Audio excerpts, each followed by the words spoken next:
Hi friends, welcome to my YouTube channel. ഇന്ന് നമുക്ക് എളുപ്പത്തിലൊരു മത്തങ്ങ എരിശ്ശേരി തയ്യാറാക്കിയാലോ. ഇതിനായി നമുക്ക് മത്തങ്ങ വേവിക്കാനായിട്ട് വയ്ക്കാം. അതിനായി ഗ്യാസ് ആദ്യം കത്തിക്കാം. ഒരു ചട്ടി അതിലേക്ക് വയ്ക്കാം. ചട്ടിയിലേക്ക് ഇടാം. അതിന് ആവശ്യത്തിന് വെള്ളവും കൂടെ ചേർത്ത് ഇതിനെ അടച്ച് വെച്ച് വേവിക്കണം. പാകത്തിന് ഉപ്പും കൂടി ചേർക്കാം. ആ സമയം കൊണ്ട് നമുക്ക് ഇതിന് വേണ്ടുന്ന അരപ്പ് തയ്യാറാക്കാം. ഇതിനായി നമുക്ക് തേങ്ങ, വെളുത്തുള്ളി, ജീരകം, മഞ്ഞൾപ്പൊടി, മുളക് പൊടി എന്നിവ ചെറുതായിട്ട് ചതച്ചെടുക്കാം. നമ്മൾ ഇതിനെ അരച്ചെടുക്കാൻ പോവുക. നമുക്ക് കുറച്ച് തേങ്ങ വറുത്ത് ഇതിലേക്ക് ഇടണം. അത് നമ്മൾ തേങ്ങ അതിലേക്ക് ഇടുക.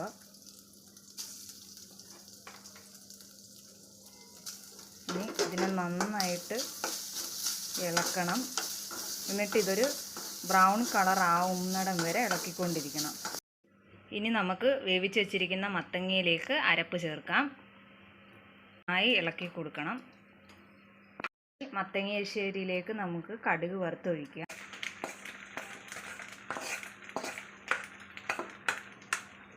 ഇതിലേക്ക് നമ്മൾ കടുക് വറുത്തത് ഒഴിച്ചു കൊടുക്കാം. നമ്മൾ മൂപ്പിച്ച് വെച്ച തേങ്ങയും കൂടി ഇതിലേക്ക് ആഡ് ചെയ്ത് കൊടുക്കും. ഫ്രണ്ട്സ്, നമ്മുടെ എരിശ്ശേരി ഇവിടെ റെഡി ആയിട്ടുണ്ട്. ഈ വീഡിയോ ഇഷ്ടപ്പെടുകയാണെങ്കിൽ ലൈക്ക് ചെയ്യണം, സബ്സ്ക്രൈബ് ചെയ്യണം. Thank you.